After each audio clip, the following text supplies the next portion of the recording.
आज टैंकलरी transport workers union एक गुरुत्वपूर्ण बैठक बसला जो थे कि सिद्धांत निगला आगामी मे 20 तारीख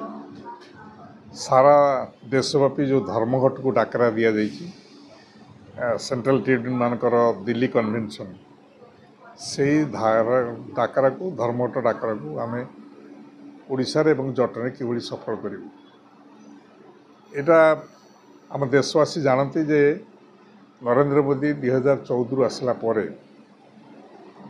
से 2019 रे जिते श्रम आईन था 44टा श्रम आईन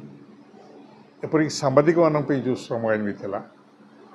से श्रम आईन की सब उच्छेद करदे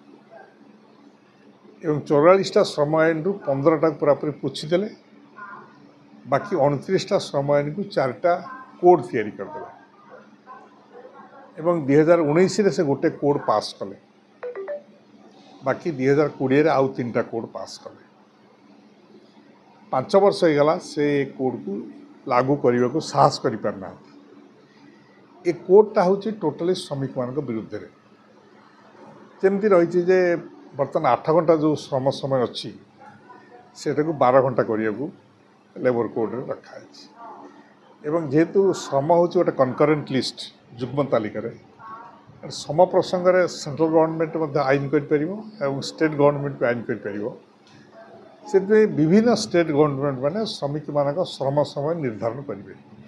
सो ओडिशा जेहेतु बीजेपी सरकार चलती ओडिशा से अविलंबे 12 घंटा ड्यूटी लागू करेंगे जदि श्रमिक माने कौटी धर्मघट करने जाती ताले भारतीय न्याय संहिता 111 धारा अनुसार सरकार यूनियन लीडर मान को गिरफ करके जेल को पठेब यहाँ फल श्रमिक मानकर भितर भय और आतंक देखा जे जदि आम धर्मघट करने जीवु आम जेल को जीवु थर्ड पॉइंट आसुची जे श्रमिक माने जो मालिक सहित मूलचाल करके आणुले आईन रे तार बंद हो आगे इन्स्पेक्टर माने लॉ ऑफिसर इन्स्पेक्टर माने लेबर कमिशन इन्स्पेक्टर माने जाइए फैक्ट्री चेक करते बर्तमान से उठे दिगला केते गोटे अपराध थिला जे मालिक माने अपराध कले दंड दिज्व एमती प्राय 100टा अपराधिक व्यवस्था को ये लेबर कोड काटी मोट पर नरेंद्र मोदी बृहत बुर्जुआ मान कॉर्पोरेट मान से हाथ निरंकुश करने विरुद्ध जमी श्रमिक मैंने कौन प्रकार प्रतिवाद न करती से श्रमिक मान बेकर फांसी लगे दी 18 तारीख जो कन्वेंशन है निष्पत्ति जे